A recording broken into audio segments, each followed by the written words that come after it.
Respond అవుతుంది. ప్రభుత్వం అంటే ఏంటి? It is a set of officers, ప్రజాప్రతినిధులు.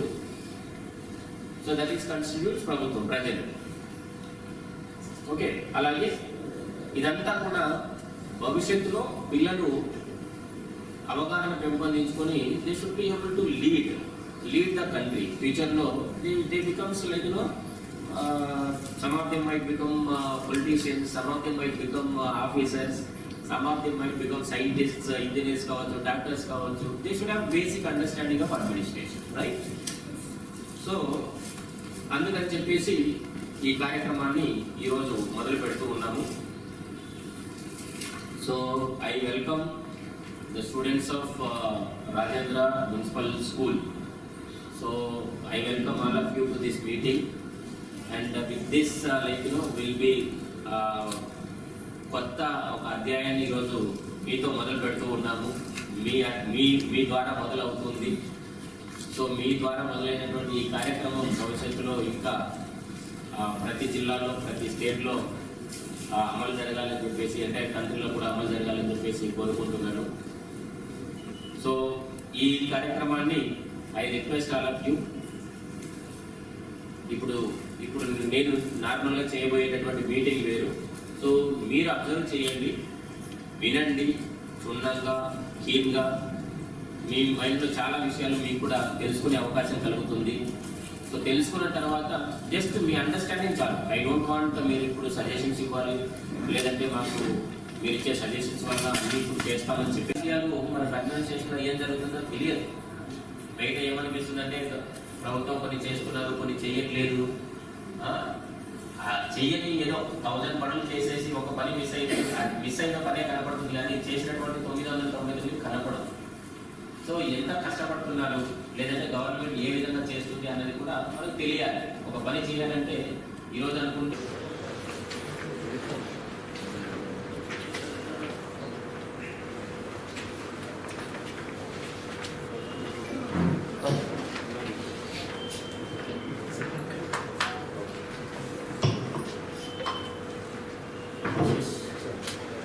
పోలింగ్ స్టేషన్స్ అంటే మీ స్కూల్లోనే పోలింగ్ స్టేషన్స్ అన్నీ ఉంటాయి. సో అక్కడక్కడ ఏరియాకి సంబంధించిన ఓటర్స్ ఉన్నారు, ఎంతమంది ఓటర్లు ఉన్నారు అన్నది ఆ డేటా ఒకసారి మీ రెస్పెక్టివ్ మున్సిపల్ కమిషనర్స్ ఒకసారి తీసుకోండి. ఆల్రెడీ మున్సిపల్ కమిషనర్స్కి చెప్పడం జరిగింది. Please take the data. And అక్కడ ఉన్న వాళ్ళని ఓటింగ్ చేయడానికి, వాళ్ళకు ఓటు వేయండి, వీళ్ళకు ఓటు వేయండి అని చెప్పకూడదు. ఎవరికైనా వేయండి వాళ్ళ ఛాయిస్ ప్రకారం, బట్ ఓటింగ్ వేయడానికి రావాలి. ఓటింగ్ వేయడానికి ఖచ్చితంగా రావాలి. వాళ్ళని వచ్చేలాగా మోటివేట్ చేయాలి. ఎందుకంటే ప్రజాస్వామ్యంలో ఇంతకుముందు ఎలా ఉండేది? రాజు కొడుకు రాజయ్యేవాడు, ఆ కొడుకు రాజయ్యేవాడు. ఇప్పుడు ఎలా అవుతుంది? ఇప్పుడు ఎలా పరిపాలనలు వస్తున్నారు? ప్రజలంతా కలిసి ఓటు వేసి ఎన్నుకుంటే ఎవరికైతే ఎక్కువ ఓట్లు వస్తున్నాయో దే విల్ బి ద ఏమంటారు, ఎమ్మెల్యే అంటారు, ముఖ్యమంత్రి అంటారు, ప్రధానమంత్రి అంటారు. సో ఇంతకుముందు ఉన్నటువంటి పద్ధతి కాకుండా ఇప్పుడు ఓటు ద్వారా మన నాయకులు ఎవరన్నది ప్రజలే ఎన్నుకుంటారు. ప్రజలు వాళ్ళు రాజ్యాన్ని, అంటే మన రాష్ట్రాన్ని, దేశాన్ని పరిపాలించుకునేటటువంటి హక్కును వారి నాయకుల ద్వారా నాయకులకు ఓటు వేసి ఇతను మా తరఫున మా మాట వినిపిస్తాడని చెప్పేసి ఎలక్షన్ చేసి పంపిస్తూ ఉన్నారు కదా. సో ఆ ఓటు హక్కు అన్నది అంత ఇంపార్టెంట్. సో ఇప్పుడు ఓటు ఓన్లీ ద ఫ్యామిలీ మెంబర్స్కి ఎట్లాగో వాళ్ళు చెప్పి బలవంతంగా ఓటు వేయించాలి ఖచ్చితంగా. ఫ్యామిలీ మెంబర్స్ కాకుండా పక్కన ఉన్న వాళ్ళకు కూడా కొంతమందిని అట్లీస్ట్ ఒక్కొక్క స్టూడెంట్ అట్లీస్ట్ ఒక ముగ్గురిని, అట్లీస్ట్ ఒక 5 మెంబర్స్ని ఖచ్చితంగా వాళ్ళు కాంటాక్ట్ చేసేసి మీరు ఖచ్చితంగా ఓటు వేయండి అని చెప్పడము, వారు వచ్చి ఓటు వేసేలాగా చూసుకోవడం. సో దట్ ఈ ఓటర్ టర్న్అవుట్ అన్నది పెరగడానికి వీలవుతుంది.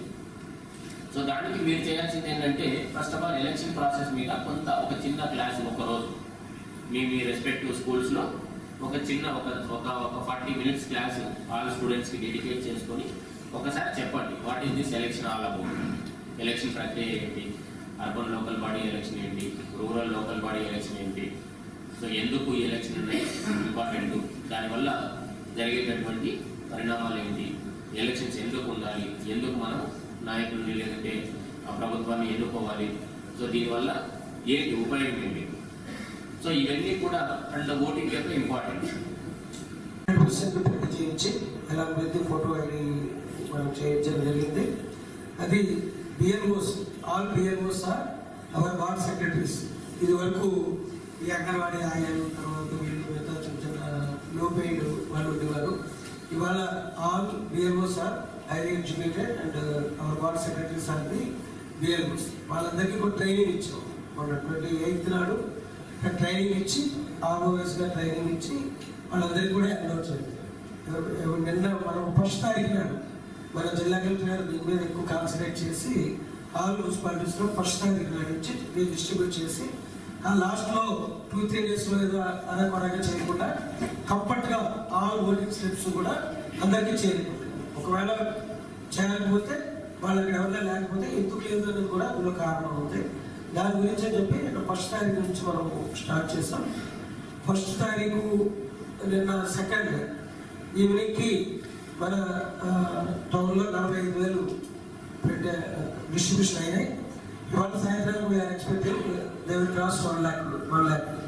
మార్నింగ్ 7 నుంచి కూడా నేను రాత్రి 2 కూడా పెట్టడం జరిగింది. సో మీరు వెళ్ళినప్పుడు సార్ చెప్పినట్టుగా వాటర్ స్లిప్ చేరిందా లేదా అనేటువంటిది కూడా ఒకసారి జస్ట్ క్రాస్ చెక్ చేసుకోండి. We're having acknowledgements also from them. We're ensuring not only here in the entire district, in all the villages all water slips అన్ని కూడా వాళ్ళు విలేజ్కి ఏర్పాటు చేయడం జరుగుతుంది. This is problem. అంటే వాళ్ళకి అవేర్నెస్ లేదు అంటే అది స్టూడెంట్స్ ద్వారా ఇవ్వాలి అని మీరు పని పెట్టారు.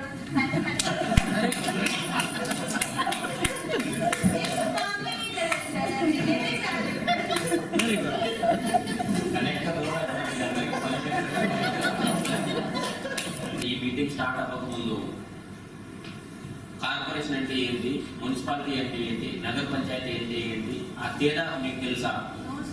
సో ఇప్పుడు వచ్చిన తర్వాత అట్లీస్ట్ నగర పంచాయతీ అనేది ఒకటి కేటగిరీ, మున్సిపాలిటీ అనేది ఎవరికి ఉండదు, నేర్చుకుంటూ వెళ్తాము. సో నగర పంచాయతీ అనేది ఒక చిన్న స్థాయి, మున్సిపాలిటీ, మున్సిపల్ కార్పొరేషన్, ఇట్లా ఒక 3 రకాలు ఉంటాయి అన్నది ఇప్పుడు మీకు జస్ట్ మైండ్లో వచ్చింది కదా, right? Good. So that is what I want you to learn. So there are various categories of urban areas. All urban areas, Hyderabad, లేదంటే పెనుగొండ రెండు ఒకటి కాదు. అది విజయవాడ పెనుగొండ లేదంటే విజయవాడ పాంబి రెండు ఒకటి కాదు. అందులో కూడా వేరియస్ స్టెప్స్ ఉంటాయి అన్నమాట, రైట్? యా, థ్యాంక్ యూ చంద్ర.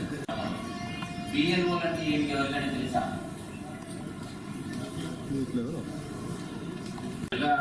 ఉన్నప్పుడు చాలా మంది తెలియదు, నాకు తెలియదు. So over a period of time we learn all these things. Okay, booth level officer. Booth level ఆఫీసర్గా ఎవరు ఉంటారంటే జనరల్గా ఇప్పుడు గ్రామ సెక్రటేరియట్లో కొంతమంది ఎంప్లాయీస్ ఉంటారు. సో ఆ ఎంప్లాయీస్ని మనం బూత్ లెవెల్ ఆఫీసర్గా పెట్టాము. సో ఒక్కొక్క బూత్కు అంటే పోలింగ్ బూత్కు ఒక్కొక్క ఆఫీసర్ ఉంటారు. They are called booth level officers. వాళ్ళ పని ఏంటంటే అక్కడ ఆ ఏరియాలో ఉన్నటువంటి వారికి ఓటర్లుగా నమోదు చేసుకోవడానికి ఆ అప్లికేషన్ ఇవ్వడము, కలెక్షన్ చేసుకోవడము, మళ్ళీ వెరిఫై చేయడము, వాళ్ళకి 18 సంవత్సరాలు ఉన్నాయా, అదే ఏరియాలో ఉంటున్నారా లేదా. సో వాళ్ళు ఒకవేళ 18 సంవత్సరాలు నిండి ఉన్నాయి, అదే ఏరియాలో ఉంటున్నారంటే వాళ్ళకి ఓటర్లుగా నమోదు చేయడము, రసీదు ఇవ్వడము, తర్వాత ఓటర్ ఐడి కార్డు ఇవ్వడము, ఇదంతా కూడా బూత్ లెవెల్ ఆఫీసర్ చేసేటటువంటి పనులు. Okay, thank you. ఇంకా ఎన్నిబడి ఫస్ట్ లోపలికి వెళ్ళగానే అక్కడ ఉన్నటువంటి ఫస్ట్ ఆఫీసర్ ఏం చేస్తాడంటే, ఈయన ఓటర్ స్లిప్ ఉంటుంది కదా ఇతని చేతిలో, ఓటర్ స్లిప్ కానీ లేదంటే ఐడి కార్డు ఉంటుంది కదా, ఆ ఐడి కార్డు తీసుకొని లోపలికి వెళ్ళగానే అక్కడ ఉన్నటువంటి పోలింగ్ ఆఫీసర్ ఏం చేస్తాడంటే పెద్దగా గట్టిగా చదువుతాడు. ఏం పేరు చదువుతాడు? పలానా గంధం చంద్రుడు ఓటు వేయడానికి వచ్చాడు, ఈయన సీరియల్ నంబర్, ఓటర్ల లిస్టులో ఈయన సీరియల్ నంబర్ 368. ఓకే, అడ్రస్ పలానా ఓటు వేయడానికి వచ్చాడు. సో పోలింగ్ ఏజెంట్స్ ఎవరైతే ఉంటారో వాళ్ళ చేతిలో కూడా ఓటర్ల లిస్టు ఉంటుంది. వాళ్ళు చెక్ చేసుకుంటారు, ఇతను గంధం చంద్రుడేనా, 368 సీరియల్ నెంబర్లో ఇతని పేరు ఉందా లేదా. ఓకే, సో అంటే ఎవరు కూడా దొంగ ఓట్లు వేయడానికి కానీ వేరే విధంగా వేయడానికి కానీ అవకాశం లేకుండా అక్కడ ఉన్నటువంటి ఏజెంట్స్ అబ్జర్వ్ చేస్తూ ఉంటారు. ఓకే, సో రెండో అతను ఏం చేస్తాడు, ఇంకొక ఆఫీసర్ ఉంటారు అక్కడ, ఆయన చేతిలో ఇంక్ బాటిల్ ఉంటుంది. ఇంక్ బాటిల్లో ఒక పుల్ల ఉంటుంది, ఇండెలిబుల్ ఇంక్ అంటారు, అంటే తుడిచి వేసిన చెడిపోయినటువంటి సిరా ఇంక్. సో అది తీసేసి ఇది ఎడమ చేతి చూపుడు వేలు మీద మాత్రమే పెడతారు. ఒకవేళ ఎడమ చెయ్యి లేదనుకోండి, ఏ యాక్సిడెంటో లేదంటే ఏదో అయింది, అప్పుడు ఎట్లా పెట్టాలి అని చెప్పేసి వేరు వేరు మార్గాలు ఉన్నాయి. బట్ ఎడమ చేయి చూపుడు వేలు లేదు, మధ్య ఫింగర్ పెడతారు, అది కూడా లేదు. ఉంగరం వేలు పెడతారు, అది కూడా లేదు. చిన్న ఫింగర్ పెడతారు, అది లేదంటే పొట్టి వేలు పెడతారు. ఒకవేళ అసలు చెయ్యే లేదు, ఇక్కడ వరకు ఉందనుకోండి చెయ్యి, ఇక్కడ పెడతారు, అప్పుడు అది కూడా లేదు, కుడి చేతికి పెడతారు. ఇట్లా వేరే స్టేజెస్ ఉన్నాయి.